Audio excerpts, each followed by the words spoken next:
tenemos la presentación del libro del doctor, así que, bueno, aquellos que estén interesados se pueden acercar también, compañeros. Entonces, vamos a iniciar con la conferencia del doctor Edison Campos Verde.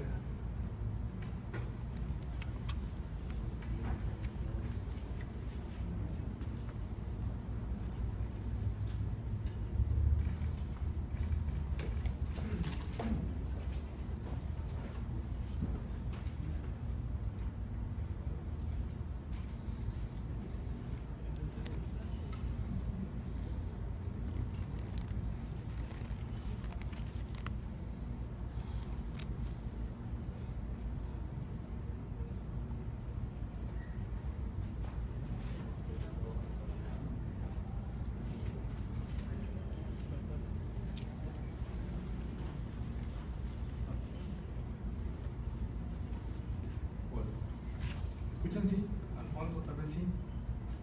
Buenas tardes con todos. Bien, creo que ante todo quisiera dar las gracias a los organizadores del evento por haberme extendido la invitación. Para mí es un gusto poder estar acá. Había estado casi en todas las provincias del país, me faltaban algunas provincias de la costa, me faltaba venir a Puerto Viejo, me sentí incompleto. Es bonito poder compartir con ustedes. El tema que les traigo es la práctica de la prueba en audiencia de acuerdo al COGEP. Y para hablar de la práctica de la prueba de acuerdo al COGEP, considero que es necesario hacer una breve reseña del COGEP.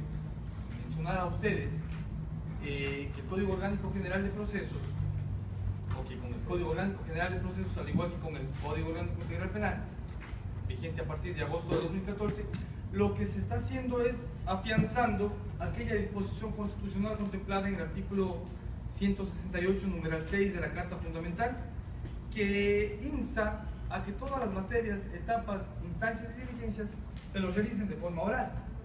Pero es necesario preguntarse, ¿qué es el sistema oral? Quizás el sistema oral es aquel que repudia los documentos. Yo creo y considero muy fervientemente de que el sistema oral no es aquel que repudia documentos.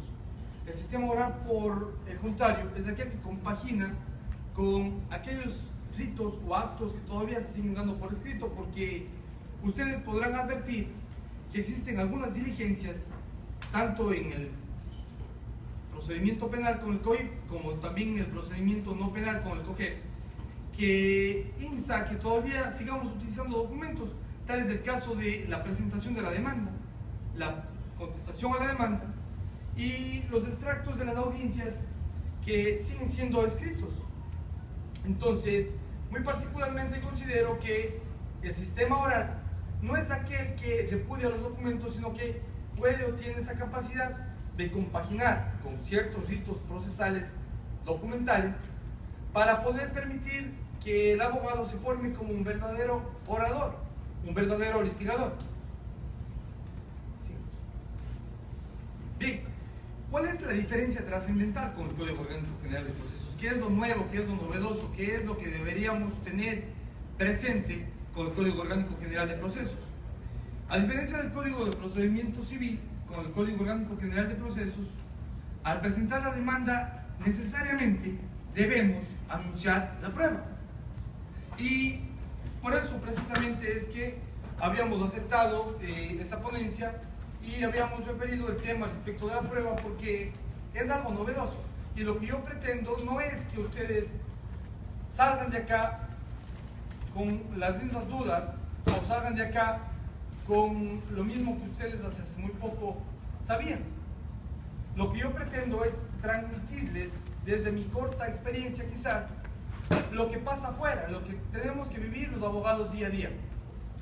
En gran parte de mi carrera yo la he formado en la institución pública, en el sector público, Consejo de la Judicatura, Defensoría Pública, pero también la he formado y en gran parte en el libre ejercicio profesional, que es en donde actualmente me desenvuelvo. Y estando en el libre ejercicio profesional yo he podido percibir cuáles han sido las necesidades del abogado en libre ejercicio. Porque decirles a ustedes que todo es una maravilla y pintarles mariposas de colores sería autoengañarles y autoengañarme a mí mismo. Porque el libre ejercicio no lo es todo lindo, todo simpático, todo bonito. Hay cosas que se viven en el día a día, hay cosas que uno como abogado de libre ejercicio tiene que ir sufriendo y hay cosas que se tienen que ir haciendo al andar. Bien, hablaba de la presentación de la demanda y que la novedad principal, a diferencia del Código de Procedimiento Civil, es de que al presentar la demanda, el asambleísta introduce entre los requisitos fundamentales de la demanda la presentación de la prueba. Todos me parece tienen o deben tener el Código Orgánico General de Procesos, ¿no? No sé si de pronto alguien me puede ayudar. Artículo 151 de la demanda, numeral 7 me parece. Numeral 7 del 151, por favor.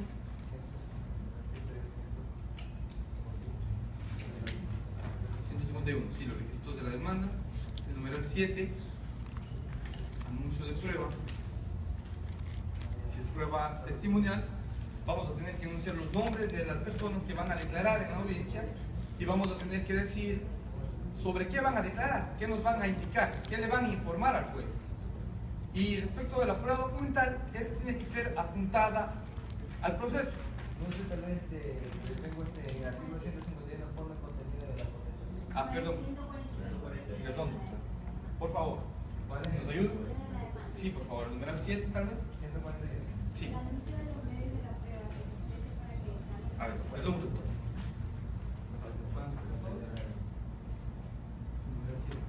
En el anuncio de los medios de prueba que se ofrecen para acreditar los hechos se acompañarán la nómina de testigos con indicación de los hechos sobre los cuales declararán y la especificación de los objetos sobre los que versarán las diligencias, tales como la inspección judicial, la exhibición, los informes de perito y otras similares. Si no tienen acceso a las pruebas documentales o periciales, se describirá su contenido con indicaciones precisas sobre el lugar en que se encuentran y la solicitud de medidas pertinentes para su práctica.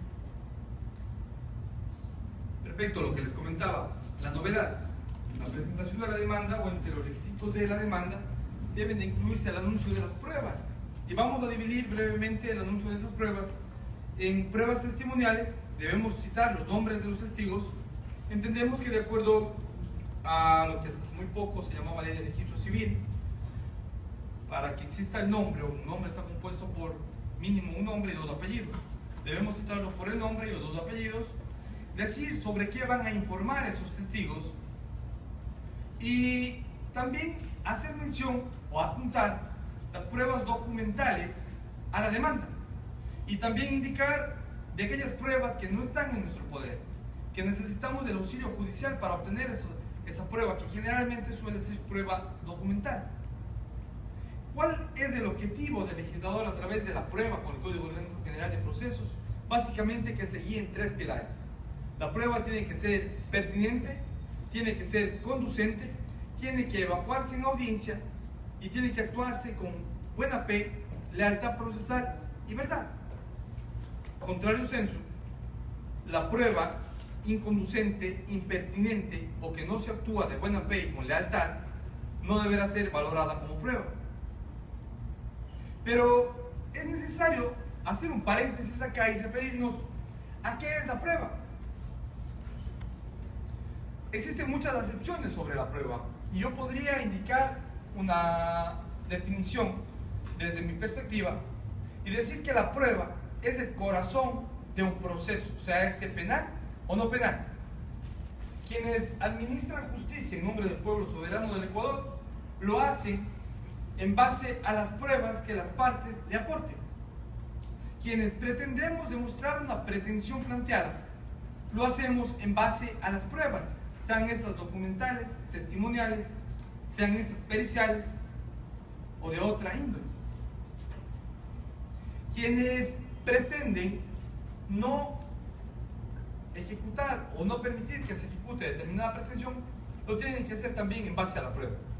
Entonces, la novedad, como les decía, es de que con la presentación de la demanda tenemos que anunciar la prueba, con la contestación a la demanda tenemos también que anunciar la prueba, pero ojo, que quien contesta la demanda ya va a saber cuáles van a ser los medios probatorios con los cuales se va a enfrentar el juicio.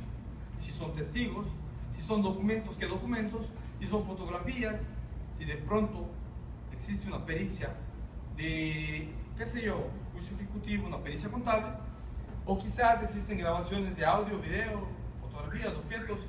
En definitiva, al contestar la demanda vamos a saber contra qué nos enfrentamos, y eso nos va a permitir que armemos nuestra teoría fáctica, nuestra teoría del caso, para contestar la demanda, para una contestación, también anunciando pruebas. De igual forma, la contestación a la demanda deben de anunciarse las pruebas testimoniales, haciendo referencia a qué va a informar cada testigo, adjuntarse las pruebas documentales y hacer mención o describir aquellas pruebas periciales o de aquellas pruebas que no están en nuestro poder y que vamos a requerir del auxilio judicial para obtener esas pruebas. Respecto de la reconvención, también al aumentar la reconvención tenemos que anunciar prueba, contestar la reconvención si es que lo deseamos, podemos también anunciar prueba. Todos creo que entendemos lo que es una reconvención, es una contrademanda. La ley, el Código Orgánico General de Procesos, establece en qué casos, de qué forma cabe una reconvención en determinado momento. No sé si de pronto hasta aquí alguien tiene alguna inquietud al respecto de lo que venimos tratando. Yo les pido de favor que me digan, que de pronto levanten su mano y podamos ir haciendo esto menos, que en realidad lo que yo les vengo, como les dije, es a compartir vivencias desde el punto de vista práctico del libre ejercicio profesional, más un aditamento especial, porque yo escuchaba al doctor hace un momento y algo que dijo me parecía muy cierto en realidad. Lamentablemente en muchas ciudades del país, yo creo que casi en todo el país, aún nos seguimos manejando por esquemas, aún seguimos viendo a la persona para saber o tener un criterio preformado. Les cuento algo, una anécdota muy personal mía.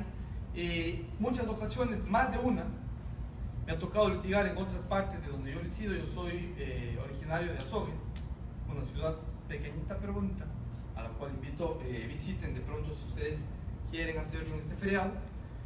Y cuando me ha tocado a mí litigar en otras partes del país, Cuenca, Guayaquil, Quito, más de una ocasión han habido personas que me han dicho, me han preguntado o me han dicho: joven, es necesario que usted llame a su abogado porque la audiencia está ya por empezar.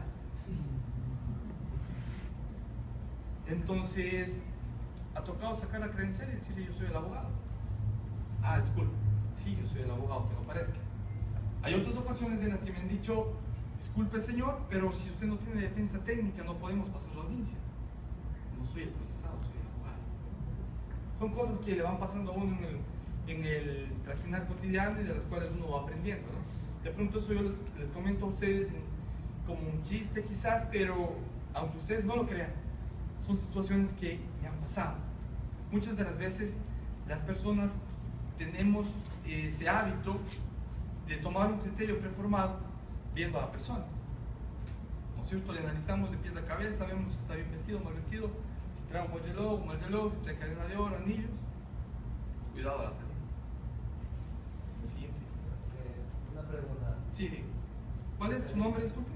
Me llamo Doros Salazar. Doros Salazar. Abogado.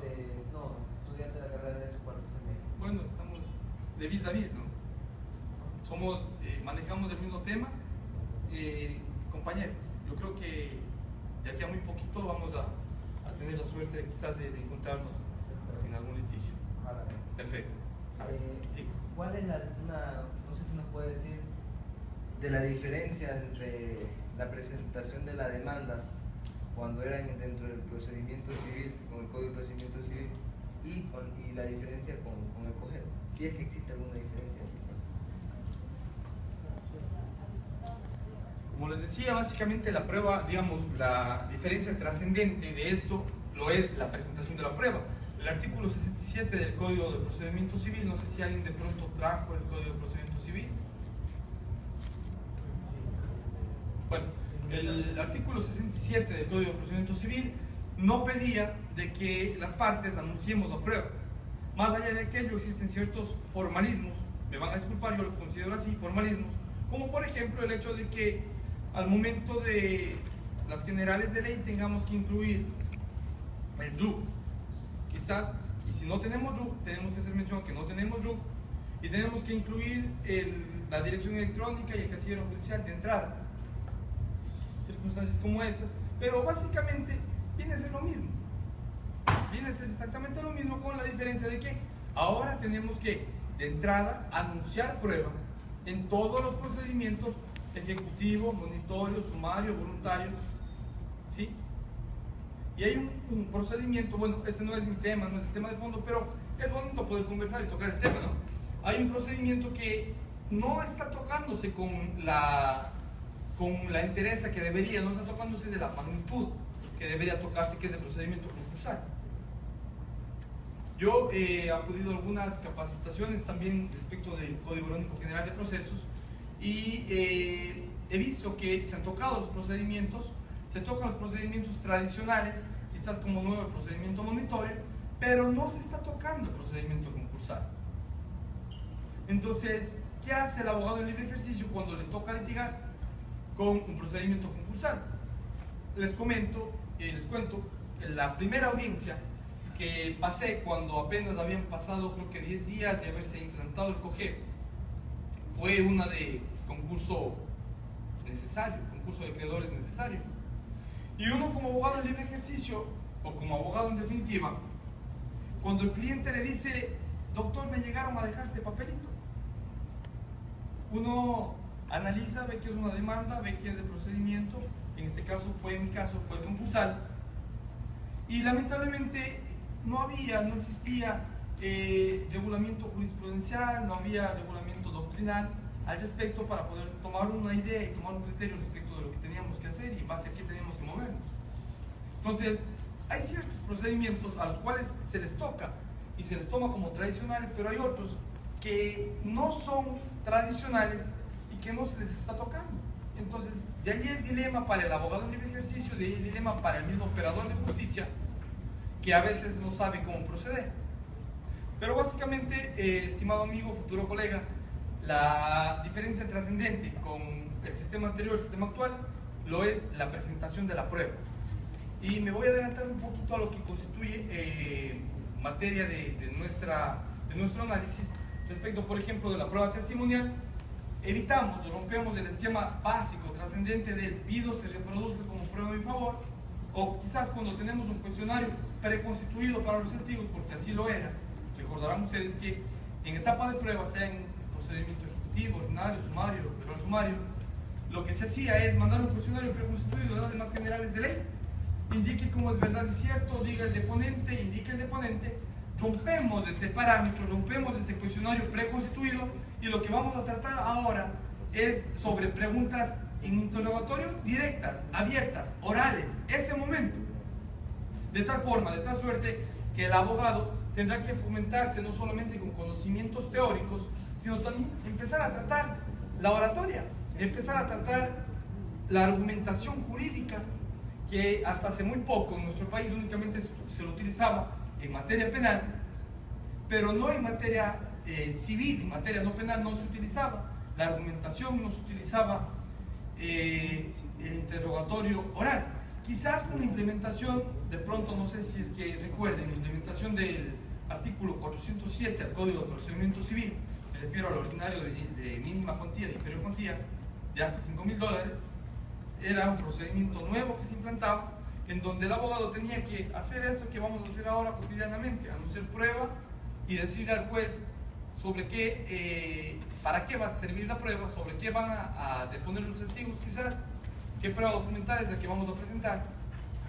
Y la implantación del ordinario de ínfima cuantía se veía como algo raro, se veía como un Frankenstein misterioso en el litigio nuestro, en el litigio ecuatoriano.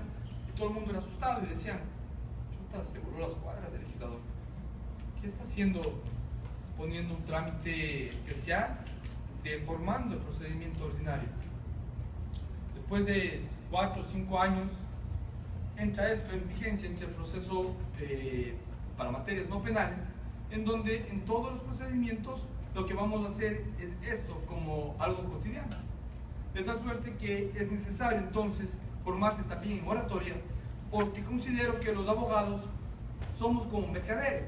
Los abogados ofertamos producto, y va a depender de la sagacidad del abogado para que quien está al frente nuestro, que es el juez, quien es el que decide nos compre o no el producto que ofertamos. Y dicho sea de paso, yo siempre cuando escucho hablar o hablo de los jueces, recuerdo aquella etapa hermosa de mi vida, mi adolescencia, en donde tuve mi primer amor, y siempre pienso en que los jueces deben ser considerados como nuestras novias o nuestros novios. Le comentaba a un colega, el señor doctor Mario Vargas, que me acompaña desde la ciudad de Azogues, muy gentilmente, en el viaje desde Azogues hasta acá, el abogado debe de estudiar al juez como la novia o como el novio, porque cuando uno pretende a una persona, se fija en qué le gusta a esa persona, en qué no le gusta a esa persona, cómo podemos llegar de determinada manera para saber si le convencemos o no. Cuando uno va a declarársele a alguien, ¿qué busca? Convencerle, pues, ser labioso, tener buena labia, decirle, mira, yo soy hijo único, mi papá tiene una fortuna de cerca de $100,000, de hecho, y si es que nuestro primogénito es varón, vamos a tener toda esa fortuna, ¿no? No, mentira, en realidad es una comparación muy burda que la hago, pero en efecto, los jueces, quienes administran justicia, yo siempre los considero, debemos verlos, debemos analizarlos, debemos de estudiarlos para saber qué es lo que le gusta, qué es lo que no le gusta, de qué manera llegamos y de qué manera o qué punto no tocamos para no enojarle o no perder la atención de esa persona. Algo que es rescatable con este sistema nuevo de materias no penales es que el legislador pretende implantar la práctica con lealtad procesal. Pero, ¿cómo implantar esa práctica con lealtad procesal? ¿Cómo saber si es que el abogado está o no actuando con lealtad procesal? No sé si les ha pasado, pero lastimosamente quienes invocamos o invocan lealtad procesal son quienes más destruyen ese principio en la práctica diaria. Lamentablemente, por situaciones de orden logístico, no habíamos podido compartir con ustedes la trayectoria que tenía, pero en la trayectoria que hubiese sido compartida con ustedes, se hubiesen dado cuenta de que yo he litigado toda mi vida, podría decirlo, en materia penal. Entonces se preguntarán qué hace un loco que ha litigado toda su vida en materia penal y que ha estado vinculado toda su vida al ámbito penal, hablando de materias no penales. Precisamente si yo acepté venir acá y compartir con ustedes el tema de la prueba, es por la similitud que existe con el sistema actual, con el COGEP, de la prueba en materias no penales y en materia penal. Exactamente es casi igual. Quienes hemos litigado en materia penal, advertimos de que en materias no penales el procedimiento o la forma de evacuar prueba es exactamente la misma. Interrogatorio, interrogatorio, que es lo que vamos a ir viendo más adelante. No sé si quedamos bien con doctor. ¿Cuál es su nombre, por favor? Una pregunta. Usted habló, disculpe que la escuché un poco, no se la tenía hace rato. ¿Cuál es su nombre, disculpe? Jorge Macías. Usted habló acerca de la solicitud de las pruebas cuando no se las tienen, ¿no? Para solicitarlas al juez. Entonces yo tengo la duda desde hace tiempo. Por lo general son pruebas documentales las que se solicitan al juez, porque están en alguna institución, en algún lugar donde no podemos acceder. Ahora, si la prueba que necesitamos es una prueba testimonial, ¿habría también la facilidad de acceder a ella solicitándola al juez? ¿Y qué tipo, si las hay, qué tipo de pruebas testimoniales se pueden solicitar o están dentro del alcance del juez? Perfecto, muchas gracias por la pregunta. Es una pregunta bastante interesante que creo que desde el punto de vista práctico nos va a ayudar muchísimo, ¿no? La pregunta en concreto es si la prueba de la que no disponemos es una prueba testimonial, si se puede solicitar esto al juez y si de qué forma podríamos hacerla.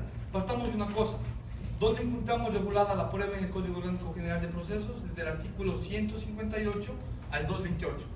Todo ese capítulo extenso respecto de prueba nos va dando los parámetros que tenemos que seguir para la evaluación de la prueba en las diferentes audiencias. Ahora bien, respondiendo a su pregunta, ¿puede ser prueba testimonial? Habría que tocar el caso en concreto. No sé de pronto si usted tiene un trámite en el que necesita, porque ¿para qué nos sirve la prueba? ¿Qué nos dice el 158? ¿Cuál es la finalidad de la prueba? Convencer al juzgador respecto de aquellos hechos alegados por la parte. Entonces, ¿qué es lo que tenemos que nosotros tratar o conseguir a través de la prueba? Convencer al juzgador. Ahí es donde está mi pregunta, porque si es una prueba testimonial o es un testigo que trabaja en una institución pública y que por trabajar en esa institución pública yo requiero de algo que él conoce, que él me puede decir, quizás es accesible, ¿no? Porque es un trabajador público, es un servidor público. Ahora, si es una persona que no depende de una institución o que no trabaja en una institución, sino que es simplemente cualquier persona, pero yo sé que esa persona tiene un testimonio que me puede servir a mí, ¿puedo, por decirlo así, forzar? A ver, partamos de una cosa. Usted me toca el tema de personas que trabajan en instituciones públicas. Yo les insto a que ustedes revisen la normativa que les he mencionado, el capítulo de prueba testimonial, que vamos a tocar más adelante, pero me adelanto un poquito. Nos dice que personas, funcionarios públicos, no están obligados a comparecer a audiencia, a rendir testimonio, porque pueden presentar un informe bajo juramento. Caso del presidente de la República, caso de presidentes de cortes, caso de diferentes autoridades en las que, si bien es cierto, se necesita esa información. Hagamos del caso, por ejemplo, elucubrando un poco, de que yo soy vecino del señor presidente de la Corte Provincial de Justicia de esta jurisdicción, y que a él sabe, a él le consta de que el doctor, también mi vecino, se está entrometiendo en mi terreno, y lo que yo planteo es una acción reivindicatoria. Pero no lo voy a llamar como servidor público. Entonces, hay una situación. La calidad que él tiene no se la quita a nadie. Mientras esté en funciones, va a seguir siendo presidente de la Corte Provincial. O pongamos un ejemplo más extremo. Soy vecino de Rafael Correa. Hay una cosa, me disculpan. Siempre mi abuelo, que en paz descanse, me decía que hay temas que no se deben de tocar, y me decía, cuidado, vayas a hablar de política. No sabes cuán hondo puedes calar en las personas y no sabes de qué forma pueden reaccionar. Levemente, para poner un ejemplo nada más, soy vecino de Rafael Correa, a él le consta, pero él como presidente de la República no podría comparecer a una dependencia judicial a rendir su declaración. En este caso, la ley sí regula ese aspecto y nos dice, la autoridad, en este caso presidente de la República, no podrá comparecer a rendir el testimonio, pero podrá emitir un informe juramentado respecto de los hechos y las circunstancias que a él le consten. Si esto, en mi forma de ver muy particular las cosas, constituye o es atentatorio al principio de inmediación que también rige el sistema actual, para mí, personalmente sí, lo es. Vulnera, rompe, transgrede el principio de inmediación, transgrede el principio de práctica pura de la prueba, pero en definitiva el legislador lo ha implementado de esa manera y tenemos que acatar esa disposición, porque no olvidemos que todos, absolutamente todos quienes estamos en el ámbito jurídico, seamos abogados, seamos jueces, peritos,